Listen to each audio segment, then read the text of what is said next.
Welcome to Future Customer Value, where global thought leaders share their career-defining moments. Welcome to the latest episode of Future Customer Value. Today, I got a very exciting guest who's also very philosophically aligned with me on a couple of topics. Julie Persofsky, welcome to the show. Oh, thank you for having me. I'm excited to be here. Yes, for sure. And to key off the show here, Julie and I are both self-reported detractors of NPS. Quite literally, we do not believe that NPS is a metric that should be existing in B2B SaaS, but hey, here we are. We're going to be talking about it.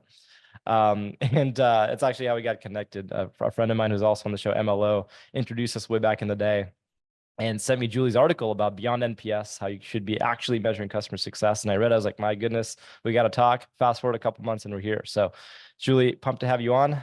For you who's listening, if you don't know Julie, she's the CEO and founder of Achieve Exponential Growth, a revenue strategist who's worked with hundreds of companies, helping to understand and simplify go-to-market strategy in order to grow more efficiently. She has also in the past built out the customer success practice at Winning by Design, which is an organization many of you are familiar with. And Julie's also worked with startups, high growth capacities as a consultant. She's been an operator. She loves data and has built out a number of pivotal go-to-market motions at leading companies. So Julie, thank you again. Anything you'd want to add to that before we dive in? No, excited to be here and talk all things wrong with NPS and more importantly, what we should do about it instead. Yes. Lots of complainers, lots of haters, but yes. at the end of the day, what are you going to do about it? We got to walk the walk, right? You got to walk the walk. Cool. This podcast is brought to you by Foresight, a full-service value realization platform designed to help you unlock growth in every single account. For more information on Foresight, please email them at info@gainforesight.co.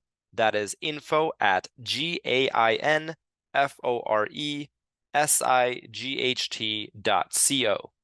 And they'll be in touch. Well, let's talk about why NPS is not it, right? And before we get into the stories and your personal experiences, what you told me in our pre-chat, which I totally relate to, and I want you to respond and share your perspective on it, is you could have a really high NPS, but churn is still really high.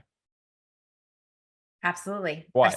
Why does that exist? Why does that happen? Okay, well, a few reasons. One, the person who responds to your NPS survey is not the person making the decision, and they don't necessarily have insight into the decision. And the problem with NPS, okay, there's many problems with NPS, but let's just start with the fact of, if for all of you listeners and you too, Segar, how many NPS scores do you get in your inbox a week? Like every single time I go skiing, I live in a ski resort town. Every time I hit the mountain, I get an NPS survey from Vail, and I'm just totally numb to them now. I ignore them. I delete them immediately. I never respond. I have no time in my day or in my life to fill out that survey because it is completely self-serving for the company. Absolutely. As a consumer, I get nothing from it. And at the beginning, when it first launched a couple decades ago, it was exciting. It was new. People were like, oh, okay, I'll fill this out. But now we're getting hit from it by all angles. Okay, so no one wants to get that. No one's filling it out. So if you actually are getting someone filling out that survey for you, chances are it's not the person who is making that decision, which is why we get hit by surprises all the time. The other thing is, as I said, it's a self-serving metric. And so you're going to, there's a term in sales that we hear a lot. It's called happy ears, right? And this concept is you hear what you want to hear, you hear the good things.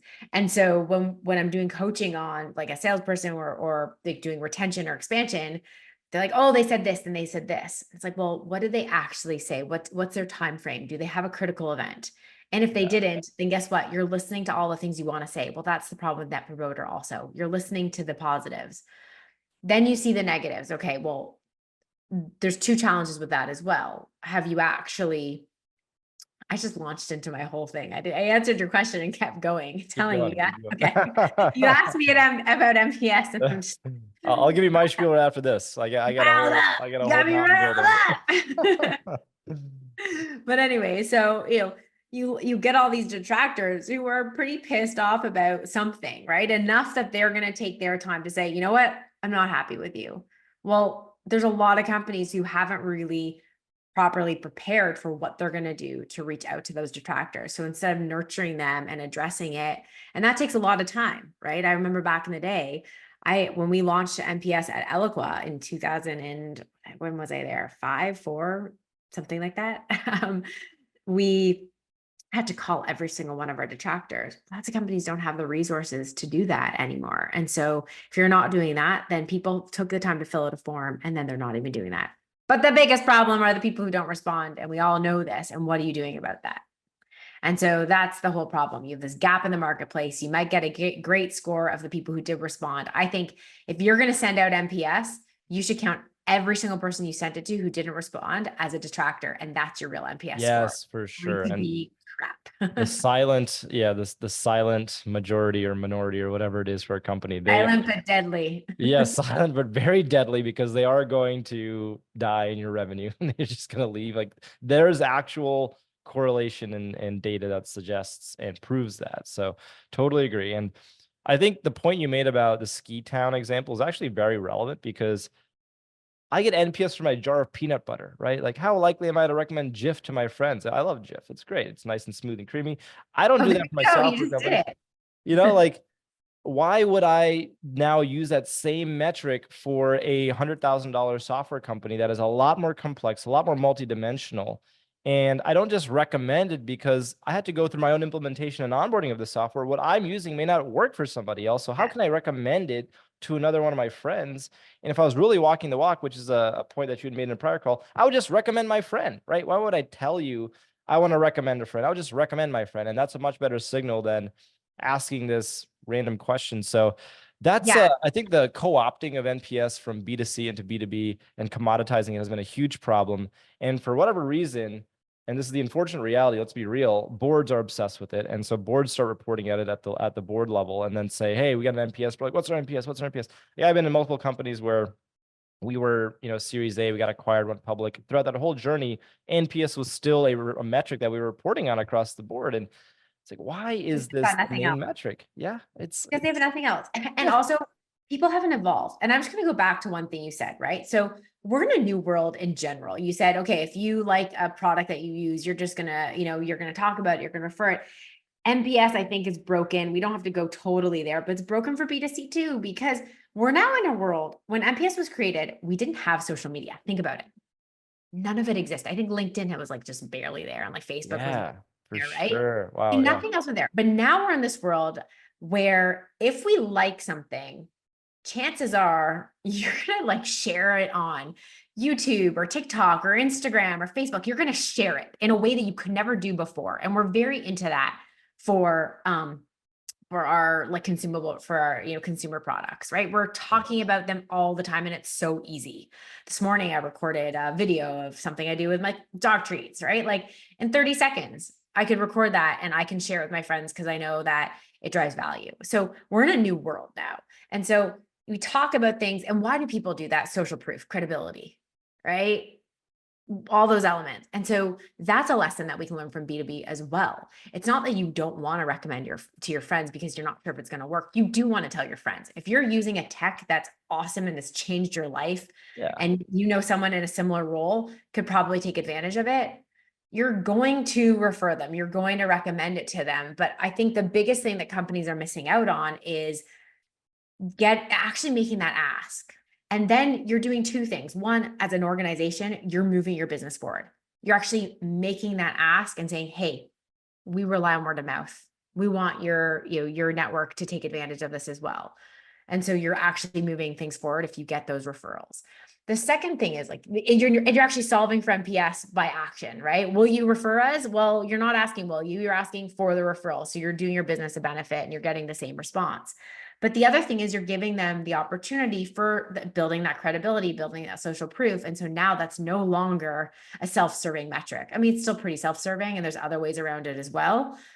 We definitely are going to talk about Foresight and how you offer that as well, because I think it's the first thing I've ever seen to date that solves for, well, what else do we measure?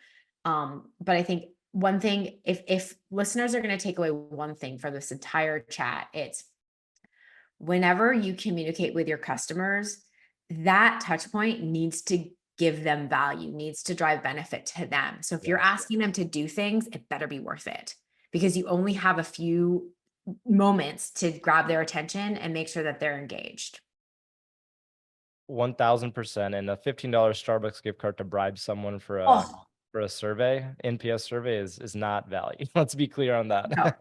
No.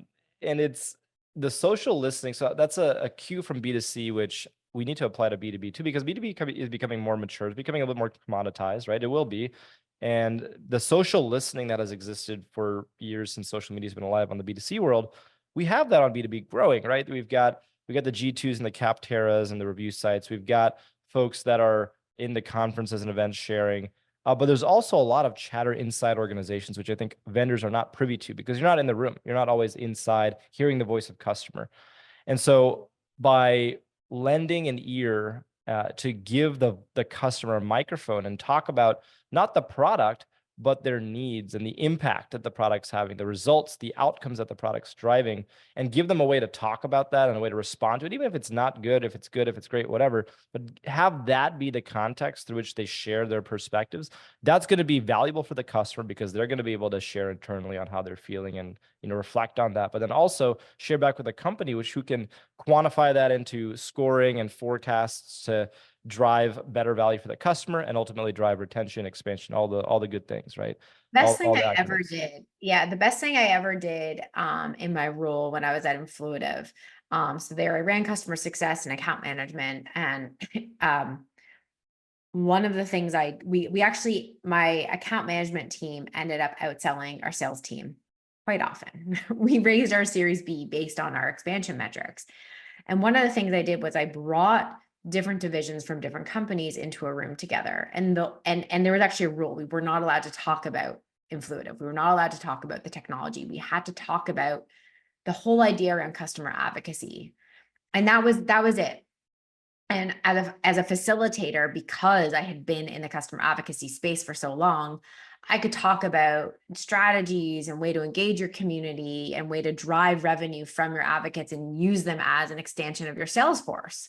At no point did I ever talk about Influitive. And even in one of the meetings I had, one of the person who ran the community, and we had two divisions of Salesforce using Influitive, a few other divisions who were considering it, and the community person who wasn't using it. And she said, "I'm really sorry, Julie, and I apologize for this, but let's talk about if we don't use Influitive." And I was like, "Good, let's talk about it. I'm not insulted. That's not the point of today." Yeah. I ended up getting 2 more divisions out of that meeting because they wanted to align with us. They liked our strategy and how we thought about engaging our advocates and our community. And our software was definitely a way to do that. But at no point was I selling. I was facilitating that discussion. And that's so much more valuable. People are looking, they don't want to be sold to anymore. They're making their own decisions. So if you can help facilitate a strategic conversation, people are going to want to work with you. For sure. And I think the other piece there is that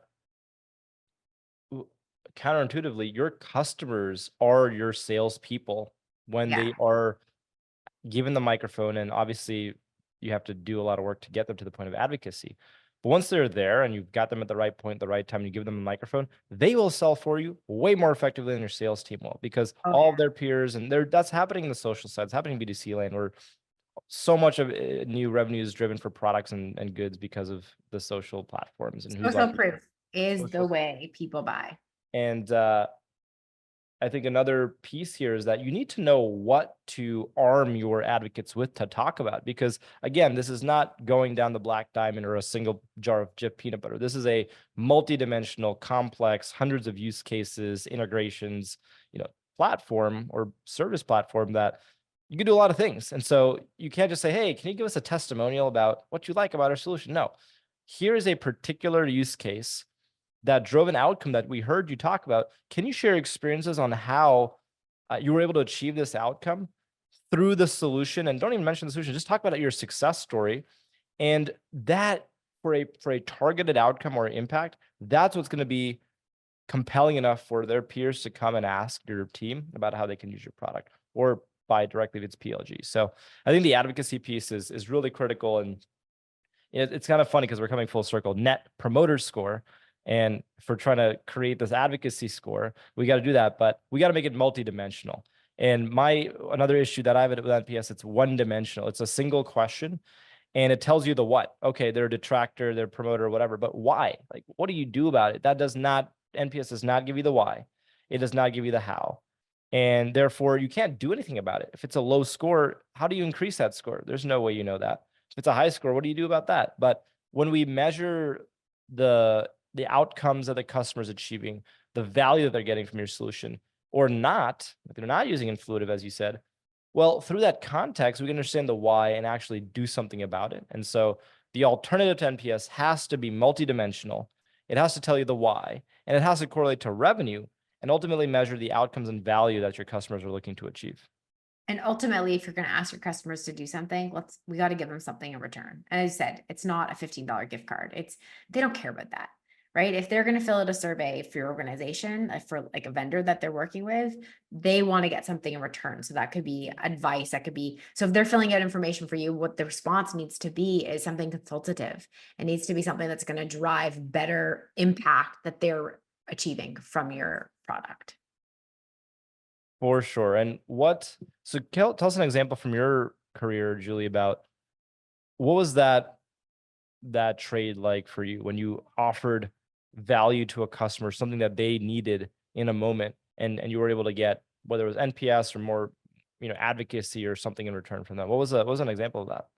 I mean, lots of customers like to rate their profile. Let's just be totally honest, right? People if you look at, what LinkedIn is today, right? It's people sharing. I mean, if it's hopefully they're sharing great thought leadership to expand their network and to help out their network through lessons that they've learned and insights they've learned. Well, the virtue of asking for advocacy, and in return, they can get more social proof, a higher profile as a thought leader amongst their peers. That in and of itself is huge, but also not everyone wants the same thing. And so it's really helpful to understand what drives and what motivates that person. And so, some people just want contribution towards their cause. Some people want something for their team, right? If you're going to give me a learning and development course on this topic for my team, and I will give you advocacy, I will give you references and referrals. And those are the real meat and potatoes of businesses today anyways. And so in general, what I found is if you ask, people will give you. Just don't waste your ask. And then what you do with that information is also really key. People are so afraid of conversations. Customer success teams today are hiding behind emails and Slack channels, and they are not picking up the phones and calling their customers. And when you do call your customers, and not just call, but one of the top things I coach on when I'm working with CS teams is asking the follow-up questions. So if someone says something interesting to you and you're like, I wonder why, or hey, I can solve for that, digging deeper, doing discovery. As a CSM, you are doing discovery for your entire relationship with your customer. And that discovery could be things like how else you can support them, things that motivate them, ways that you can, up level their role and their organizations. And having those conversations and understanding that is key. So if you learn about something that's not working, take that as a huge opportunity to invest in that client, teach them, tell them stories about how other customers are getting value, understand if this is priority for them, and dig deeper into that. The value talk. That's what I've been hearing a lot of people say is CSMs are scared to have that because they're either not upskilled or they don't have the right capabilities or they're not confident. They're scared. Yeah, they're scared. And right? that's okay. I'm not saying, they're scared. That's okay. Yeah. It's scary. I have to face that fear. Yeah. How many times, you're the CEO, you probably still experience this, right? Sometimes you have to psych yourself up for a call. And so, there's two suggestions I have for people who are struggling with that. One, role play. You can role play with a person, your peer, and it's super awkward and just do it anyways. Just turn your backs and just do hey, ring, ring. I'm so-and-so calling from here, and just have that conversation. Or if you're too embarrassed to do it in front of your mirror, in your car. The more you practice those conversations and pretend someone's asking you a difficult question, how would you answer it? And then you can mess up in the privacy of your own car or shower or with a friend or with your manager. Every manager should be more than happy to run a couple role plays and give you some tips on how to do that more effectively. And then the second thing is expect to know. Go for the no. Ask a question that you think your customer is going to say no to, and go for that. And that, so I want to talk about a different story you had mentioned in our pre-chat and connect it back to this kind of lack of confidence that happens in upskilling now, because this all happens all the time in sales, right? Salespeople they ask all the time, they're getting no's, they pick up the phone, they call. They're ideally asking more of the right questions. And there's a lot more investment and training and money that goes into this side of the house, which is all on new sales. Spending money on improving the customer journey, however, is oftentimes overlooked. And Yeah, you know yes. why? Because CS teams are measuring on a happiness score. And so Yes, not a if you're revenue going to score. measure and say that your value as an entire organization is based on happiness, then, and that's the metric that you're reporting to the board, guess what? You're not being taken seriously. You're not going to be given the budget. You have to show that you're driving revenue, and you're driving revenue in 3 ways. Renewals. And if you look at the white paper I wrote on customer success as a profit center, if your payback period after an initial sale is, let's say it's 12 months for ease, that's like good news these days. We're averaging 18 months, but I think now with the economy, people are cutting costs. So hopefully we're going to see it back in the 9 to 12 months zone. But so let's say it's 12 months. If you lose a customer before those 12 months, you literally lost money. Okay. So then if you keep a customer for another year, if you factor in the 20, 30% cost to serve, you're looking at, 70% of profitability now on that customer. Now, every single year you renew that customer, your profitability continues. If you can expand that customer at any point in time during that contract, you're now increasing the profitability for your organization. So that's a huge way that you can start to align your organization up in CS to driving revenue. And the second thing is, as customer success professionals, you are BDRs for your sales team or your account management team. Like, not legitimately BDRs, but that is part of your role. You are creating CS qualified leads, and that should be something that you report on and something that you drive towards as well. And as soon as you can start being seen truly as driving revenue, you will start being taken more seriously. You will be given more tools and more budget to be able to train your team and to have budget for buying new tools to support your organization in a similar way that sales and marketing does. Julie, let me ask you a hard question. Why not just hire more salespeople and say you're all going to be farming now on the existing customer base? Or take your SDR team for large organizations who've exhausted new TAM and say, you're just going to farm the existing customer base. No more CSMs, no more AMs. Yeah. So, I do recommend having SDRs work with your strategic account management pod. I'm going to call it a pod, because at the end of the day, when you're working with, so there's different strategies for different segments of your customers. So if you're going to have a large enterprise segment, you need multiple people working that account. So you should have a salesperson working that account. Then you should have a customer success person really nurturing the relationships, driving those strategic conversations, learning, holding different business reviews and strategic business reviews, where you're not just saying, oh, here's what you do with the product. It's about, here's what you can do with your product. Here's how you can align more with your strategic vision for your organization. So these are senior consultative roles. And then together as a team, get a BDR to start prospecting into those accounts and opening up and getting meetings for you. That's a great way to expand revenue. I'm seeing lots of businesses say, okay, we're going to get rid of our CS team. That is a terrible idea, because at the end of the day, salespeople are amazing at driving initial revenue, and that's what they care about. And they should be metriced on successful onboarding. They should have some sort of success or retention metric aligned with their compensation, so they do good deals. But you don't want them nurturing your clients. You don't want them onboarding your clients. You need a different cadence, because as soon as you have salespeople doing customer success related actions, new logo growth goes down. So even if you think you've exhausted your TAM, I do not see many companies that have fully exhausted their TAM. But if you do, then you can shift over to having salespeople support the farming and the closing and whatnot, but you still need those other resources to drive that.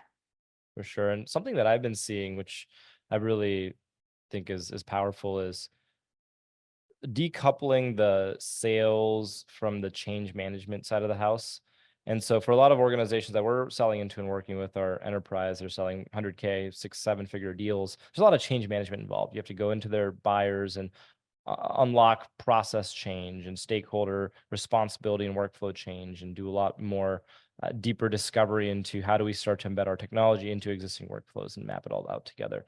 And that's oftentimes the hard work that gets lost when it's in the current state of, once onboarding is done, let's make sure that you're using the product and you're making sure that we're doing reviews and all of that. Like, I've seen some organizations actually shift CSMs to be consultants and bring in consultants externally sometimes and do change management to add that segment to help the That's what customers. professional services is for. Yeah, exactly. Like, Yeah. have a professional services team.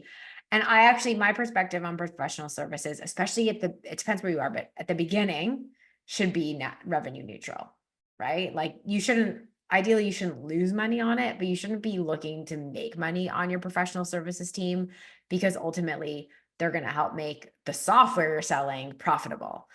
Over time, we can look into making professional services a bit more profitable. But if you're just starting out and thinking about, okay, we do need that change management, services component to what we're doing, it's valuable. People are willing to pay for it. So don't lose money, but you don't need to make money on that. That's not what your business is for. Eventually you might have a partner ecosystem and all that Sure. We'll get there, especially if people want ongoing services, and that opens the door for you. But first and foremost is that change management piece. Yes, totally. And I've worked in organizations before where we had obviously sales. I was in implementation at the time when I started my career. We had CS, account management, and professional services, and managed services, technical services. It was eventually a publicly traded overboard, sounds like. big company, a couple $100 million, but yeah, there were a lot of different needs. And I think being able to understand, be aware of what does a customer need at this point in time, and which team needs to be brought in. But the challenge there is then you have a lot of silos. You get a lot of people touching the customer, and the actual value and impact can get lost, right? We need to keep map out that customer that done. journey. Yeah. Who's doing what and when, and who's quarterbacking it. You should not have people like reaching out and connecting with the customers at random times. It needs to be orchestrated. That is the most valuable exercise you can do to make sure that there is a seamless customer journey of all the different people reaching out and connecting at the right times. That's huge. And I think the other thing is you need continuity, because you can have the perfect customer journey and have the handoffs and everything documented, but there's not continuity and the knowledge transfer is not passing from the first stakeholder group to the second stakeholder group, then that's still a challenge. Because I've been in situations where we were, when I was in the post-sales customer success implementation side, now we get a deal from the sales team. This is 150K deal. We're selling to financial services, and we had everything mapped out. What does the handoff look like? What's the email? All of that. But what I was still missing is, why did the customer buy? Why did they buy our solution? Why were they even looking to integrate our solution? So I was asking these questions, and I remember very distinctly a call that I had with a managing partner of a private equity firm who was our buyer. And this guy was TKO, he was like PO'd, not happy with how the handoff went. He felt like I was asking the same questions. He felt discontinuity. And that was like, okay, well, this is a clear miss in the organization, because we had everything mapped out, role mapping, journey mapping, all that, but still the context, the why, and the outcomes that the customer's looking to, even the sales process, did not make it through to my side.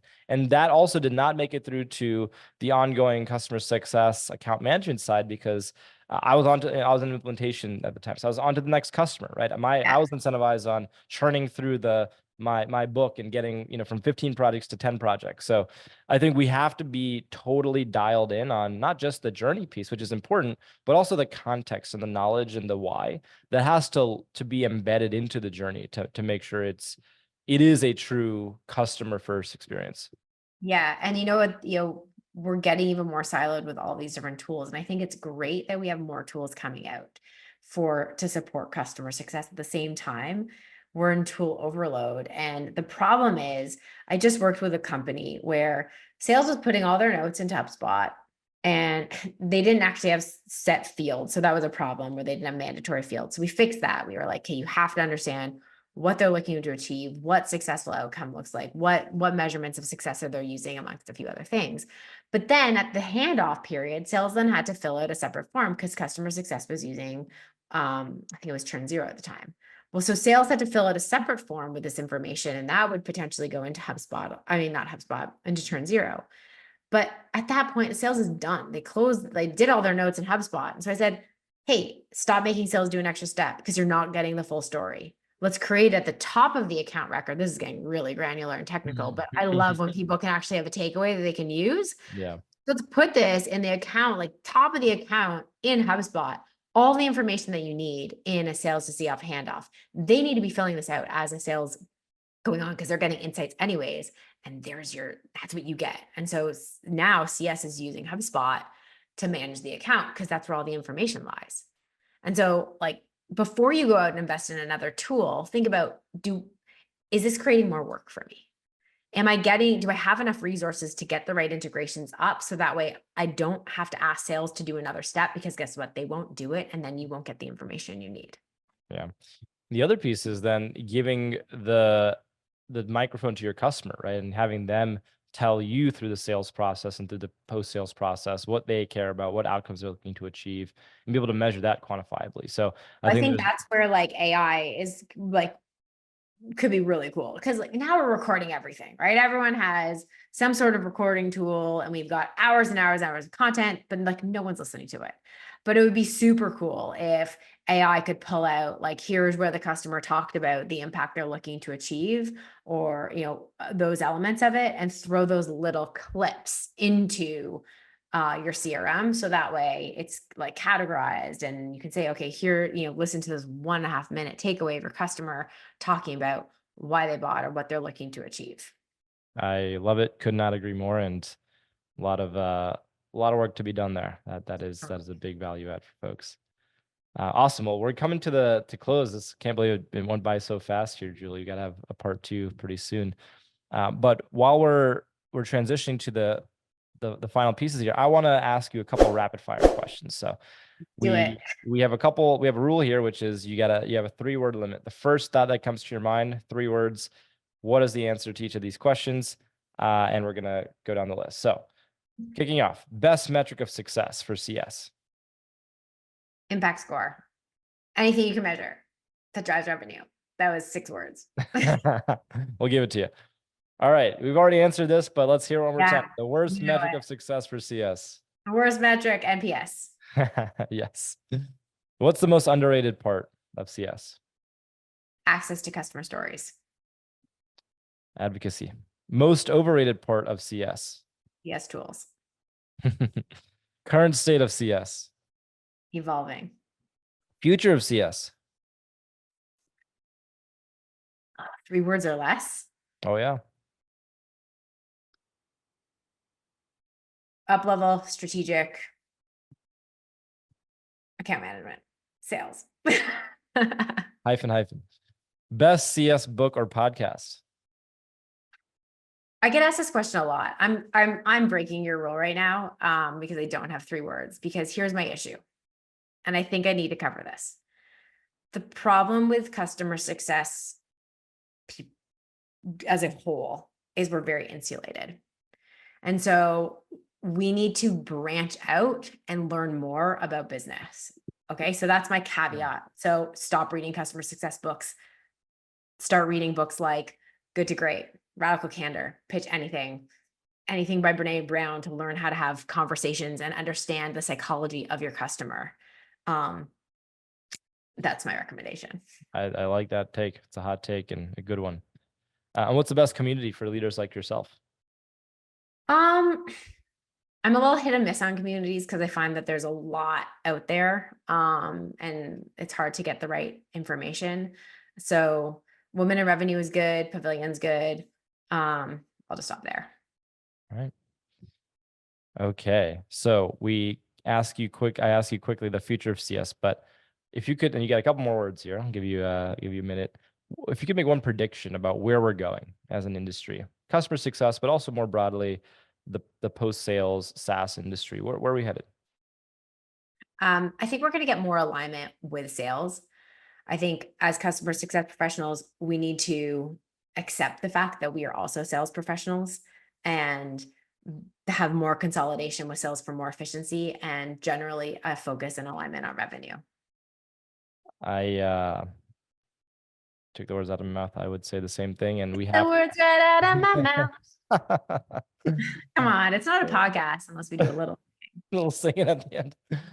Oh man, yeah, something I say a lot is and I feel a little hypocritical now, but I said post sales. It's not. I don't think it's post sales.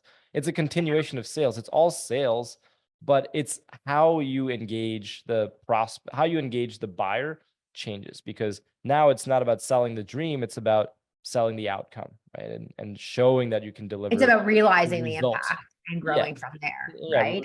People exactly. want to buy. Like, people love buying. We all love buying, right? And we're going to buy if we're getting the impact that we're looking for. Yeah. At the end of the day, like, that's what it is, right? And so as you develop a passion for what you do, if you're really helping to solve real problems, then people are willing to invest more. Yeah, for sure. To ask for it. We gotta give them, yeah, we gotta show the customer how we're enabling that along the way. Yeah.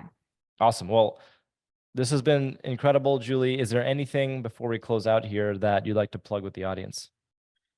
No, I was just saying I'm looking to get some different training programs or communities I've been running, not really a community, but something where I can help do what I do one-on-one with companies through different coaching or, process design work a little bit more at scale. So I'll be sharing that in the next few weeks. I'm exploring, we'll see. I might, what tool I use. I might use something called School and playing around with that. But for now, the best way to get in touch with me and follow me is on LinkedIn. I like to share lots of thought leadership that I do. If I have a really interesting conversation with a customer, sometimes I'll take the piece where I'm talking, unless I get permission to record, to share the whole thing, and share some of that advice on LinkedIn. So feel free to connect and reach out to me there. Awesome. Well, Thank Julie, you. this has been great. great. Really love the conversation. A lot more we need to discuss clearly about all things connecting revenue to post sales, and we should discuss the alternative to NPS. Yeah, measuring impact. We did not get a chance to discuss. We didn't even get to talk about your product, because you had to drive me on. And as a true, you didn't want to talk anything about your product. You wanted to talk about the topic and what we can do about it. And I think I'll give a little plug for Foresight, because one of the things I'm so excited about is people hear me talk or they read my papers on NPS and they're like, what should we do about it? And I say, well, we need to have an impact score. And so I've designed surveys for customers to send out, but they're really challenging to do. You're doing it through your CRM or different tools. But what I loved about when you showed me your product is that it's in-app, it's super easy. There's, is this important to you, or how important is this, and how well are you achieving this today? So that both gives value to you as the organization, offering that survey, you're getting information back, but then you can provide insights and value back to your customer on how they can get more impact from your product or service, either through using your software or different resources that you have. And it's a really great way to measure that. So appreciate that, Julie. Thank you so much for that unprompted shout out, but it was unprompted. So it was truly unprompted, but yeah, to follow on from that, that's connecting back to the advocacy piece and what we talked about before. That's really what it's about. Is I mentioned giving the customer the microphone, and that's what our MO is we want to give the customer the microphone in a structure that they can actually benefit from, and give you the foresight that you need to help themselves. So collecting those anecdotes, those stories, quantifying outcomes, results, and value, so that both the vendor and the company and the executive buyers are aligned on why you're even doing this thing, and be on the same page, marching forward to generate some great outcomes. So that's why we're here, and would love to chat more about that with you in part 2, Julie. Sounds good. All right. Have a great day, everyone. Thanks for listening. Thank you. Once again, thank you for listening. This episode is brought to you by Foresight. If you're interested in learning more, please email them at info@gainforesight.co. That is info@gainforesight.co. Thank you.